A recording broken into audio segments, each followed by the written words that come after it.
Hello. In this video, we are going to discuss about the fertilization and implantation. Okay. So the topic is fertilization and implantation. ये 2.5 topic है, यानी कि हम 2.4, 3, 2 and 1 ये सारे topic complete कर चुके हैं। तो मैं आपसे बस इतनी सी रिक्वेस्ट करूंगा कि हमारे जो पुराने वीडियो हैं आप उनको एक बार गो थ्रू कर लें। उससे आपको ये वाला भी कॉन्सेप्ट सीधा सीधा लिंक हो जाएगा और समझ में आ जाएगा। और अगर आपने वो देख रखा है तो भी इसको स्टार्ट करते हैं और आगे बढ़ते हैं। सो द ड्यूरिंग कॉप्यूलेशन और कोइटस, यानी कि जो सीमन है अगर उसको अपन रिलीज कर देते हैं कहाँ पर, पेनिस के द्वारा वेजाइना में, so this process is non insemination, और इस एक्टिविटी को बोलते हैं कोइटस और कॉप्यूलेशन। इससे क्या होगा, जो स्पर्म मोटाइल है, मैंने आपको बताया था कि स्पर्म की का क्वांटिटी होनी चाहिए अराउंड 200 to 300 मिलियन स्पर्म्स जो हैं वो एक कोइटस पे रिलीज हो जाना चाहिए। ठीक है, साथ में स्पर्म की क्वालिटी 60% जो स्पर्म्स होने चाहिए उनकी जो साइज होनी चाहिए वो नॉर्मल होनी चाहिए, है ना। और उन 60 में से भी जो 40% है वो बहुत अच्छी तरीके से मोटिलिटी शो कर रहे होते होंगे, मोटिलिटी। तो ये जो एक आंकड़ा हमारी बुक ने हमें दिया है, इतनी क्वालिटी अगर स्पर्म की है तो उसमें से कोई एक स्पर्म अच्छे से जाके कहाँ पहुंच सकता है, एम्पुलरी रीजन, जो कि फीमेल रिप्रोडक्टिव ऑर्गन का एक फेलोपियन ट्यूब का एक पार्ट है, ये रहा यहाँ पे। तो अभी इसी को मैं समझा दे, सपोज करो कि यहाँ से जो वेजाइना है, यहाँ से स्पर्म जो है वो पास हो रहा है और यहाँ से वो ट्रेवल करके जिस तरफ से एग बन रही है, यहाँ पर जो है सेकेंड यूसाइड वेट कर रहा है। तो स्पर्म यहाँ से ट्रेवल करके इस एम्पुलरी रीजन तक जाती है, दिस इज एम्पुलरी रीजन, और यहाँ पर इस सेकेंड यूसाइड के साथ फ्यूजन होता है। ठीक है, अभी आपको मैं बताता हूँ, मैंने आपको हमेशा बताया कि ओवम के साथ जो है स्पर्म फ्यूज होता है, लेकिन यहाँ पर मैंने अभी क्या बोला कि ये सेकेंडरी oocyte है, उसके साथ फ्यूजन हो रहा है स्पर्म का। ऐसा क्या हो रहा है मैं डिटेल में आगे बताऊंगा। अभी ये समझो कि सेकेंडरी oocyte यहाँ है और स्पर्म यहाँ तक आ चुका है। इनका जैसे फ्यूजन होता है, फर्टिलाइजेशन होता है, वैसे ही फर्टिलाइजेशन होता है। जैसे फर्टिलाइजेशन होगा तो क्या बन जाएगा, जाइगोट बन जाएगा, और यही जाइगोट आगे जाके एक डिवीजन करता है जिसको बोलते हैं क्लीवेज। क्लीवेज डिवीजन क्या होता है उसी के ऊपर कहानी है। क्लीवेज जो डिवीजन होता है उसका मेन जो क्या बोलते हैं एम होता है, उसको ब्लास्टोसिस्ट बनाना होता है, ब्लास्टोसिस्ट बनाना होता है। ओके, ब्लास्टोसिस्ट क्या होता है, तो ये रहा वो डायग्राम जिसको अपन आगे समझेंगे। अभी बस ये समझे कि यहाँ से स्पर्म आया और उस डायरेक्शन में गया जिस तरफ एग की फॉर्मेशन हुई है, सेकेंड oocyte की फॉर्मेशन हुई है, यानी कि ओवरी से वो बाहर की तरफ आया है। अगर आप इस डायग्राम को ध्यान से देखें तो आपको कुछ चीजें क्लियर होगी। जैसे कौन सी चीजें क्लियर होगी, तो अभी हमने इससे पहले वाले टॉपिक में पढ़ा था कि ग्राफियन फॉलिकल वगैरह, ये क्या है, ये टर्चरी फॉलिकल, यहाँ एंट्रम है, और ये कौन है, ग्राफियन फॉलिकल। ये रप्चर हो गया और ये वाली बॉडी इधर चली जाएगी, कॉर्पस ल्यूटियम बन जाएगा। लेकिन इससे जो निकलेगा वो कौन होगा, सेकेंडरी oocyte, और सेकेंडरी oocyte के ऊपर एक लेयर होगी जिसका नाम है जोना पेलुसिडा। ये सारी इंफॉर्मेशन आपको पहले से प्रायरली पता होने चाहिए। और जैसे जोना पेलुसिडा आगे बढ़ेगा, मतलब ये वाला सेकेंडरी oocyte आगे बढ़ेगा, इस एम्पुलर रीजन में जाके वेट करता है ताकि स्पर्म आए। ओके, और अगर उसको स्पर्म नहीं मिला 1 या 2 या 3 दिन या ज्यादा ज्यादा 4 दिन में, तो वापस से वो उस इंडोमेट्रियम लेयर के साथ ही शेड हो जाएगा। शेड होने मतलब यहाँ से ब्लीडिंग के फॉर्म में बाहर आ जाएगा, जो कि मेंस्ट्रुअल साइकिल में हम पढ़ चुके हैं। लेकिन आज अभी क्या है, चलो हो गया फर्टिलाइजेशन, तो अब क्या। तो सबसे पहले अपन फर्टिलाइजेशन की कुछ इन्फॉर्मेशन पढ़ लेते हैं, जो कमल सर ने अभी थोड़ी बहुत तो बता दिया आपको। तो जो स्पर्म मोटिलिटी करेगा, अच्छे से स्विम रेप करेगा, वो सर्विक्स के थ्रू कहाँ पहुंचेगा, यूटेरस, और यूटेरस से कहाँ जाएगा, उस एम्पुलर वाले रीजन में, और फेलोपियन का ये पार्ट है, वहां पर ओवम रिलीज बाय ओवेरी। अब देखो यहाँ पे कहीं पे बुक आपकी सेकेंडरी oocyte बोलती है, कहीं ओवम बोलती है। आप इसको सबको समझ जाओगे इतने वाले पार्ट में, किसको सेकेंडरी oocyte बोलना है, किसको ओवम बोलना है। अभी आप इस ओवम को हटा दो, अभी बोलो सेकेंडरी oocyte जो रिलीज हुआ है ओवेरी से, which is transported to the ampulla, यानी कि ओवम भी कहाँ पर वेट कर रही है, कहाँ पे वेट कर रही है, एम्पुला में। उसका ये कहना है कि वो जो सेकेंडरी oocyte है वो वेट कर रहा है एम्पुला वाले रीजन में, और वहीं पर किसको पहुंचना है, स्पर्म को पहुंचना है। ठीक है, वेयर फर्टिलाइजेशन टेक्स प्लेस, वहीं पे फर्टिलाइजेशन होगा, वही एक्चुअल साइट है फर्टिलाइजेशन की। Fertilisation can only occur, if the ovum sperm are transported simultaneously, यानी जिस टाइम वहां पे एग आके बैठा है, ओवम आके बैठा है या सेकेंड oocyte आके बैठा है, उसी के 1 या 2 दिन के अंदर अंदर वहां पे क्या पहुंच जाना चाहिए, स्पर्म, तो वहां पे फर्टिलाइजेशन होने के चांसेस बढ़ जाते हैं। This is reason why all the copulation lead to the fertilisation, यानी कि व्हाई नॉट, यानी कि सपोज दैट मेंस्ट्रुअल साइकिल का डे 18 चल रहा है और 18 से लगाकर 28 तक, तो इस बीच में ओवम वहां पे होती ही नहीं है, वहां पे सेकेंड oocyte होता ही नहीं है। तो अगर इस बीच में वहां पर स्पर्म पहुंचेगा तो वहां पर किसी भी टाइप का फर्टिलाइजेशन नहीं होगा। इसीलिए तो बोलते हैं कि जो जितने भी कॉपुलेशन है, इसलिए सारे कॉपुलेशन को अपन फर्टिलाइजेशन का ही रिजल्ट नहीं मानेंगे कि हमेशा फर्टिलाइजेशन होगा ही होगा और प्रेगनेंसी हो जाएगी, क्योंकि ओवम का एक फिक्स टाइम है, वो डे 14 पे रिलीज होता है या 13 या 15, तो इसी के 1-2 दिन आगे पीछे ओवम रिलीज होगा और इसी के आसपास उसको कहाँ पहुंचना पड़ेगा, स्पर्म को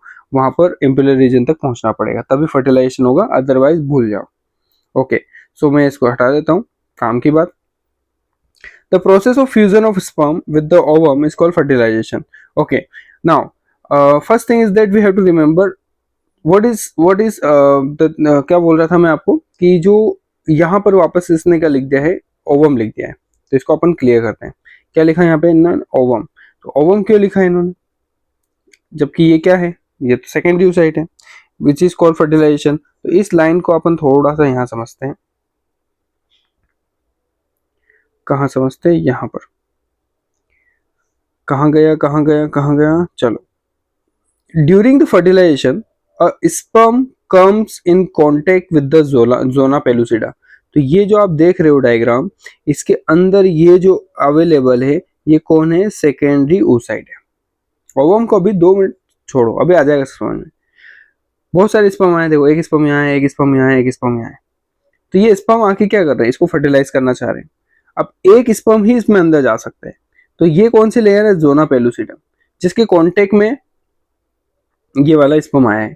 तो जैसे यहाँ कांटेक्ट में आया है, तो ये दूसरे स्पर्म को कांटेक्ट में नहीं आने देगा, उसको अंदर जाना, एंट्री बंद कर देगा। और इस स्पर्म के कांटेक्ट में आने से पहले आने के साथ साथ ही, मतलब ये सब साथ में चल रहा है भैया, कि इधर स्पर्म इसके कांटेक्ट में आया और उधर इस सेकेंडरी oocyte ने अपना दूसरा डिवीजन चालू कर दिया।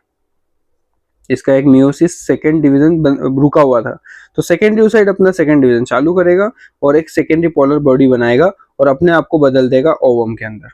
यानी जो सेकेंडरी oocyte है वो कब तक वेट करता है, जब तक उसके पास कोई स्पर्म उसके कांटेक्ट में ना आ जाए।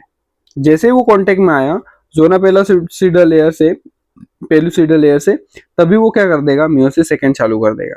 तो वही यहाँ लिखा हुआ है कि जोना पेलुसिडा लेयर ओवम को क्या करता है, वो कांटेक्ट में लाता है, और जैसे कांटेक्ट में आता है तो it induce the changes in the membrane that block the entry of additional sperm, यानी दूसरे जो स्पर्म है उनकी एंट्री को ब्लॉक कर देंगे ताकि दूसरे स्पर्म उसको आके फर्टिलाइज ना कर दें। It ensures that only one sperm fertilise an ovum, एक ही ओवम को एक ही स्पर्म फर्टिलाइज करेगा। अब सुनो ध्यान से, स्पर्म में इस टाइप के डिजाइन में ये ऊपर वाला हेड रीजन में एक्रोजोम होता है। इस एक्रोजोम में बताया था कि कुछ सर्टेन एंजाइम्स होते हैं जिसका फर्टिलाइजेशन में काम आता है। तो बेटा इस एंजाइम का क्या काम है, help in the sperm enter secretion of the acrosome, acrosome से जो रिलीज होता है वो क्या करता है, स्पर्म को हेल्प करता है एंटर होने में साइटोप्लाज्म ऑफ द ओवम, उस ओवम के साइटोप्लाज्म में जाने के लिए। तो किस किस को पार करते हुए जाता है, जोना पेलुसिडा पार करते जाएगा इस वाले लेयर को, और फिर ये वाली जो प्लाज्मा मेम्ब्रेन है इसको भी पार करके वो कहाँ चला जाएगा, ओवम के साइटोप्लाज्म में। अब इस तरीके से फर्टिलाइजेशन कंप्लीट हो गया। अब वो क्या बन गया, जाइगोट। लेकिन साथ में मैंने आपको बताया था ना, ये क्या करता है, मियोसिस डिवीजन कर लेता है, सेकेंडरी oocyte जो है वो आगे जाके एक सेकेंडरी पोलर बॉडी बनाता है और एक क्या बना देता है, ओवम, और ओवम का दूसरा नाम है ऊटीड। Okay, so soon haploid nucleus of the sperm that of the ovum fuse together and form a diploid zygote। इस तरीके से diploid zygote बन जाता है। How many chromosome will be there in the zygote? अगर 23 क्रोमोसोम एग से आ रहा है एंड प्लस कर दो 23 क्रोमोसोम स्पर्म सेल से, तो क्या होगा, जाइगोट जो बनेगा उसके पास टोटल 46 क्रोमोसोम आएगा, और जितना ह्यूमन बीइंग के एक क्रोमोसोम में होता है, तो ये एक ह्यूमन बीइंग तैयार हो गया। ओके, बहुत सिंपल कॉन्सेप्ट है। इस वाले कॉन्सेप्ट को अपन यहाँ पे इस वाले एरिया में समझते हैं। देखिए मान लेते हैं कि ये जो 2 सेल है, ये एक फीमेल की सेल है 23 क्रोमोसोम, ये एक मेल की सेल है 23 क्रोमोसोम, ठीक है। तो फीमेल की जो सेल है वो कितने क्रोमोसोम लेके आ रही है 23, ये भी कितने लेके आ रही है 23। लेकिन उससे पहले क्या आपने ये ध्यान दिया कि टोटल 46 नंबर ऑफ क्रोमोसोम के अंदर दो अलग अलग टाइप के क्रोमोसोम होते हैं। 44 तो ऑटोसोम होते हैं और रेस्ट ऑफ द टू जो होते हैं वो सेक्स क्रोमोसोम के नाम से जाने जाते हैं। ये मेल में भी ऐसे ही है और फीमेल में भी ऐसे ही, समझ रहे हो। 46 नंबर टोटल क्रोमोसोम होते हैं जिसमें 44 ऑटोसोम और लास्ट के जो दो है उनको अपन सेक्स क्रोमोसोम के अंदर रखते हैं। तो सारे ऑटोसोम मेल में हो चाहे फीमेल में हो ये पूरे सेम ही रहते हैं। चेंज सिर्फ किस में आता है, सेक्स क्रोमोसोम। नाम ही इसलिए सेक्स क्रोमोसोम है क्योंकि मेल के केस में ये सेक्स क्रोमोसोम एक्स और वाई होते हैं, वहीं फीमेल के केस में ये एक्स और एक्स होता है। इसलिए हम कभी भी जब सेक्स डिटर्मिनेशन के कोई भी मैप वगैरह बनाते हैं तब हम ऑटोसोम को काउंट नहीं करते हैं क्योंकि ये तो मेल और फीमेल में दोनों में सेम है। हम किसको काउंट करते हैं, इस वाले को। तो अब इस पे एक छोटा सा क्रॉस बना के देखते हैं, ठीक है। कैसे बनेगा क्रॉस, देखो सपोज करो कि कैसे, चलो यहां बना देते हैं। सो this is the sex chromosome of female, this is the sex chromosome of male, ठीक है। तो +44 इसके ऑटोसोम इसके साथ में, +44 ऑटोसोम इसके साथ में। हम इसको कंसिडर नहीं कर रहे हैं क्योंकि एक ही जैसा है, हम इसको समझते हैं। जब भी गैमेट की फॉर्मेशन होगी तो ये क्या हो जाता है, हाफ हो जाते हैं, राइट। ये भी क्या हो जाएंगे, हाफ हो जाएंगे। मतलब 44 का 22 इधर जाएगा और इसका एक्स क्रोमोसोम इधर आएगा, और 44 का 22 बाकी इधर बचेगा और ये एक्स इधर आ जाएगा। तो बेटा ये रहा एक कॉम्पोजिशन 23 क्रोमोसोम का, 22 ऑटोसोम और एक जो है वो सेक्स क्रोमोसोम है। तो टोटल कितना हो गया 23 क्रोमोसोम। तो ये क्या बन गए, फीमेल की सेल से आया तो ये बन गई एग। ये भी क्या बन गया 23 क्रोमोसोम, तो ये भी क्या बन गया एग। वैसे ही मेल के केस में क्या होगा, same case 22 autosome plus x chromosome, ये वाला। अब इस वाले केस में क्या हुआ, 22 क्रोमोसोम हमारे कौन से ऑटोसोम वाले, और ये वाई वाला यहाँ पे आ गया जो कि एक्स क्रोमोसोम है मेल का। तो यहाँ पर स्पर्म की क्वांटिटी इक्वालिटी देखो कि एक स्पर्म कैसा बना, एक्स टाइप का, और एक स्पर्म बना वाई टाइप का। लेकिन यहाँ एक्स जो है एक जो है वो एक्स टाइप के है दोनों के दोनों। 22 को अगर आप हटा दो तो आप सिर्फ सीधा देखो एक्स एक्स, ये एक्स तो ये वाई है। तो यहाँ पर दो तरह के स्पर्म हैं और दो तरह के सेम टाइप के एग है। समझ में आ रही बात। अब यही एक्स अगर यहाँ पर एग जो है वो इस स्पर्म के साथ फ्यूज करेगा तो क्या कॉम्पोजिशन बनेगा, एक्स और एक्स। लेकिन अगर ये वाला x इस y के साथ कंपोजिशन करेगा तो क्या बनेगा। अब वहीं पे इसके भी साथ चांसेस वही हैं कि इसके साथ फ्यूज कर सकता है एक्स एक्स, ये वाला इसके साथ फ्यूज हो सकता है तो क्या बनेगा एक्स वाई। तो आप देखो ना ध्यान से कि यहाँ पर फीमेल्स कितनी है, ये एक फीमेल बन गई, ये भी क्या बन गई फीमेल, ये क्या बन गए मेल, और ये क्या बन जाएंगे मेल। तो यहाँ पर 50-50% रेशियो है, 50-50% जो है वो रेशियो है कि मेल भी 50% चांसेस हैं और फीमेल के भी 50% चांसेस हैं। और अगर किसी को अगर मेल बनना है तो किसके ऊपर डिपेंडेंसी है, फादर के ऊपर डिपेंडेंसी है कि फादर का स्पर्म अगर वाई फ्यूज होगा एग के साथ तभी वो मेल बनेगा। यानी फीमेल के पास तो दोनों ही सेम टाइप के जो एग हैं, लेकिन डिपेंड किसके ऊपर करता है, फादर के ऊपर कि कौन सा क्रोमोसोम वहां पर आया है, ठीक है, तभी तो वाई आएगा। तो इस तरीके से हमारे कॉन्सेप्ट यहाँ डन होता है। अपन इसको एक बार रीड कर लेते हैं जाके आपको पूरी चीज क्लियर हो जाए। One has to remember that the sex of the baby sin has been decided at the its stage itself, मतलब इस फर्टिलाइजेशन के टाइम पर ही सेक्स डिटर्मिनेशन हो जाता है। As you know, the chromosome pattern in the human female is XX। तो मैंने अभी बताया फीमेल के पास क्या होता है XX और मेल के पास क्या होता है XY। जब इनका गैमेट्स बनते हैं तो उनके पास गैमेट्स जो ओवा होती है उसके पास सभी की सारी ओवा कैसी होती है एक्स टाइप की, लेकिन जो स्पर्म होता है वो एक्स टाइप का भी होता है और वाई टाइप का भी होता है, ये दोनों टाइप का होता है। अगर एक्स इस एक्स के साथ जाएगा तो क्या बनेगी फीमेल बनेगी, और अगर एक्स वाई के साथ जाएगा तो क्या बनेगा मेल। यही तो डिसाइडेड है यहाँ पर, वाई फर्टिलाइज द ओवम तो वहां पे क्या बन जाएगा मेल। आप इस लाइन को ढंग से पढ़ लीजिएगा, अच्छा समझ में आ जाएगा। और यहाँ पे लिखा that is why scientifically it is correct to say that the sex of the baby determine the father not by the mother. यानी कि जो सेक्स डिटर्मिनेशन अगर बॉय बनना है तो वो कब होगा, जब वाई वाला क्रोमोसोम एग को फर्टिलाइज करेगा। ठीक है, अब हमारा मान लेते हैं कि यहाँ फर्टिलाइजेशन कंप्लीट हो गया, अब जाइगोट बन चुका है, अब जाइगोट का क्या होगा, ये हमारा कॉन्सेप्ट है। क्लियर, हम फाइनली आगे बढ़ रहे हैं।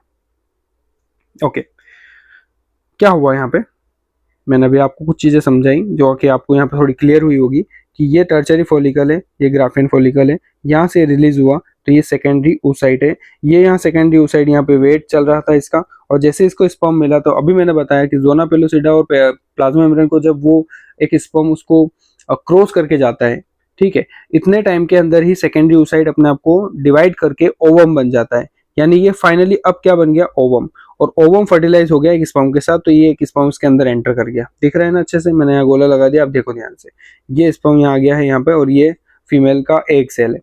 ठीक है, अब यहाँ पर ओवम फर्टिलाइज हो गया तो ये बन जाएगा जाइगोट। क्या बन जाएगा, जाइगोट। और जैसे जाइगोट बनेगा ये अपना डिवीजन चालू कर देगा। तो एक सेल के अंदर अगर जाइगोट के अंदर डिवीजन, माइटोसिस का डिवीजन होगा। माइटोसिस का मेन काम है कि भैया हम हमारा सिर्फ और सिर्फ क्या बढ़ाना चाह रहे हैं, सेल का नंबर बढ़ाना चाह रहे हैं। अभी एक सेल है जाइगोट, अब हम नंबर बढ़ाएंगे तो एक सेल से कितनी सेल हो जाएगी, 2 सेल स्टेज, 2 से कितनी हो जाएगी, 4 सेल स्टेज, 4 से 8, 8 से 16, 16 से 32, और इस टाइप से नंबर इंक्रीज होता है। और जिस लेवल पर ये इंक्रीज होता है उनके हर एक लेवल के अपने अपने नाम है। तो फोकस करिएगा, मैं क्या समझाने की कोशिश कर रहा हूँ। ठीक है, अब यहाँ पर मैं आपको एक वर्ड के साथ रूबरू करवाना चाह रहा हूँ। What is that particular word, which is cleavage. कभी आपने नाम सुना हो, क्लीवेज डिवीजन।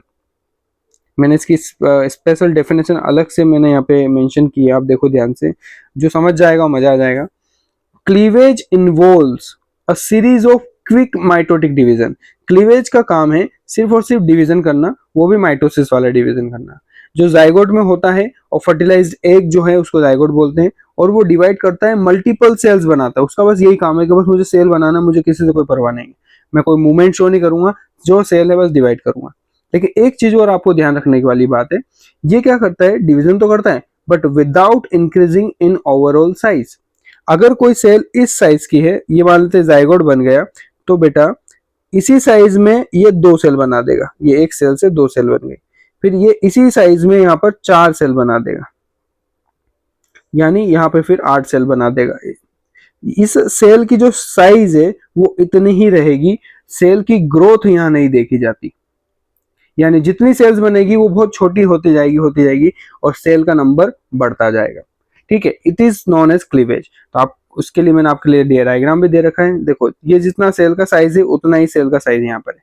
ये 2 सेल स्टेज है, ये 4 है, ये 8 है, 8 के बाद 16, 16 की सेल की जब स्टेज आती है, 16 सेल स्टेज जब आती है, हम उस स्टेज को मोरूला के नाम से जानते हैं। मोरूला, ये याद रखना, आपकी बुक का ही क्वेश्चन है, बुक में ही इंफॉर्मेशन है कि 16 नंबर की जब सेल्स बन जाती है, कंप्लीट 16 नंबर सेल, तब तो हम उसको क्या बोलेंगे, मोरूला। और 16 से 32 होता है, और 32 से कितना होता है, 64, यानी 32 से 64 के अराउंड जब सेल अच्छी खासी बन जाती है, हम उसको ब्लास्टोसिस्ट बोलते हैं। उसको क्या बोलते हैं, ब्लास्टोसिस्ट। ये नंबर याद रखिएगा। आगे बढ़ते हैं, देखो क्या दिख रहा है यहाँ हमारी बुक में क्या लिखा है, the division start zygote moves. जो डिवीजन स्टार्ट होगा जाइगोट मूव करेगा, स्थमस से मूव करेगा, ओविडक्ट की तरफ जाएगा। ये देखो ओविडक्ट है ये पूरा, इसमें स्थमस मूवमेंट हो रही है, और किस तरफ जा रहा है, इस यूटेरस की तरफ जा रहा है, ताकि ये क्या बन सके, ब्लास्टोसिस्ट बन सके। इसका मेन एम ही वही है कि ब्लास्टोसिस्ट बनना है। ब्लास्टोसिस्ट क्या होता है बताऊंगा। और इस डिवीजन को बोलते हैं क्लीवेज, जिसमें सिर्फ रैपिड डिवीजन होता है, no further growth will be seen. Form 2, 4, 8, 16 daughter cells. अब देखो ना, ये क्या है, ये तो एक एक एक क्या बोल सकते हैं, ओवम मान लेते हैं। ये क्या है, ए ओवम। ओवम में जैसे यहाँ पे फर्टिलाइजेशन हुआ, ये बन गया जाइगोट। इसने क्या करना चालू कर दिया, डिवीजन। ये हो गई 2 सेल स्टेज, ये हो गई 4 सेल स्टेज, ये हो गई यहाँ पर 4 के बाद 8, 8 के बाद 16। तो आप 16 मान लो, और इसको क्या मान लो कि ये मोरूला आ गया। यहाँ पे बहुत सारी सेल्स स्टेक नहीं दी गई है, डायरेक्टली इसको 16 सेल स्टेज पे मोरूला घोषित कर दिया गया है। ठीक है, तो D E and F, F के नाम पर देखो, अगर ये 16 है तो ये कितने हो जाएगी, 32, 32 के बाद कितनी हो जाएगी, 64। लेकिन आप देखो ध्यान से, यहाँ डिजाइन में कुछ चेंजेस मिला है। यहाँ सेल का कंप्लीट हो गया है, लेकिन यहाँ कुछ मूवमेंट देखी गई कि ये सारी सेल्स ना अपने को इस टाइप से अरेंज कर लेती है, एक लेयर बना लेती है, और बीच सेंटर वाली सेल्स कहीं पे साइड में अरेंज हो जाती है। जैसे मैं बता रहा हूँ कि ये रहा हमारे पास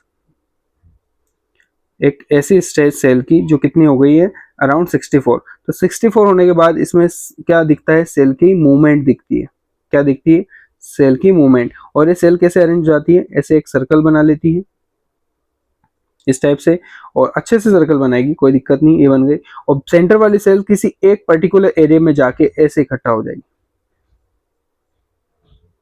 ये सेंटर वाली सेल सारी इकट्ठा हो गई।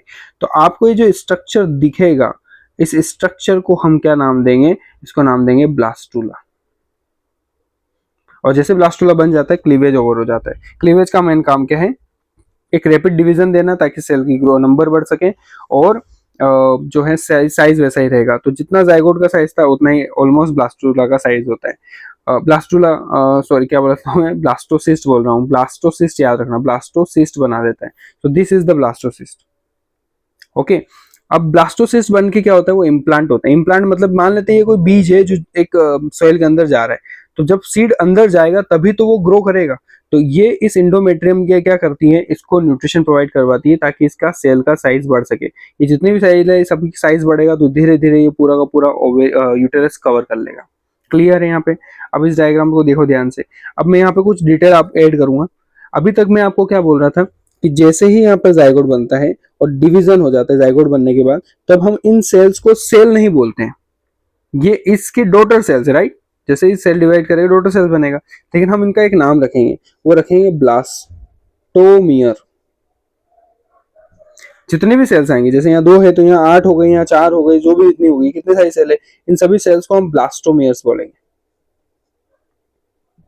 यहाँ पे मैंने बताया था कि ब्लास्टोसिस्ट जो होता है अराउंड 64 सेल्स होती हैं, तो हम उनको सेल्स ना बोलते हैं, 64 ब्लास्टोमियर बोलेंगे, ब्लास्टोमियर।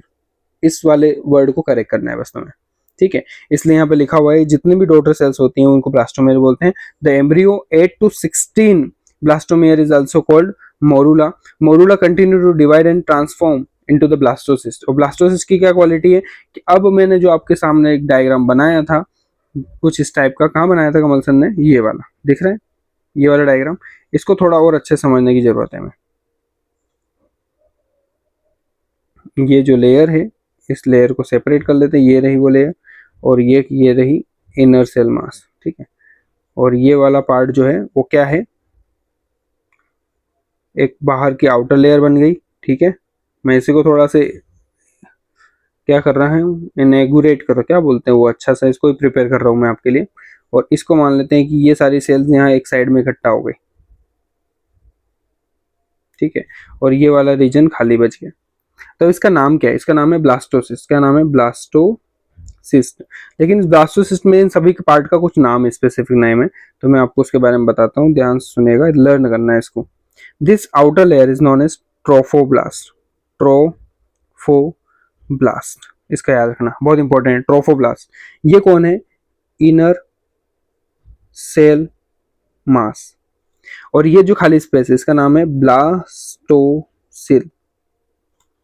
ब्लास्टोसिस्ट की कैविटी है, कुछ भी नहीं, खाली है, लिक्विड फिल्ड है, यहाँ पे सेल सारी एक तरफ इकट्ठा हो गई है। और ये ट्रोफोब्लास्ट है, ये इनर सेल मास है। और यही कंप्लीट क्या होता है, इम्प्लांट होता है। ये प्रॉपर इम्प्लांट होगा कहाँ पे, एंडोमेट्रियम लेयर के अंदर, ठीक है। तो इसी प्रोसेस को इम्प्लांटेशन कहते हैं। तो अभी हमारा यहाँ पे पार्ट है, अब देखो, आप ध्यान से देखो, अभी जो कमल सर ने बताया यहाँ पे हम डायग्राम भी देखेंगे इस वाले को, ठीक है, और यहाँ पे भी समझेंगे। ब्लास्टोमेयर इज आल्सो कॉल्ड, ये तो हो गया, कहाँ गए भैया हमारा, blastomeres blastocyst are arranged in outer layer, एक लेयर बनाते हैं, ट्रोफोब्लास्ट बोलते हैं। और कुछ सेल जो बी सेंटर में होती है वो कहीं एक तरफ जाके इकट्ठा हो जाती है, इसको बोलते हैं inner cell mass. Trophoblast layer then get attached to the endometrium layer and inner cell mass get differentiated into embryo। यानी ये जो inner cell mass कमल सर ने बनाया है, यही आगे जाके एक इंसान बनता है, एक बेबी बनता है, यही बच्चा बनता है। और ये ट्रोफोब्लास्ट है आगे जाके प्लेसेंटा की फॉर्मेशन करता है, ठीक है, आगे हम पढ़ेंगे। After attachment the uterine cells divide rapidly and blastocyst as a result of blastocyst become embedded in the endometrium and uterus। This is called implantation and it's lead to be to the pregnancy. यानी जैसे ही implant होगा endometrium layer में, इसी को हम बोलेंगे कि ये हो गया हमारी pregnancy start. Okay, so this is how we have done with this particular topic. इसमें मैंने बहुत सारी डिटेल आपको एक्स्ट्रा भी बताई है ताकि आपकी जो अंडरस्टैंडिंग है वो इस टॉपिक के साथ बढ़े। ओके, चलो तो आज के लिए इतना ही। इसमें सब्सक्राइब कर लीजिएगा आप यूट्यूब चैनल को ताकि आपको नेक्स्ट वीडियो भी मिल जाए। Okay, tata bye bye.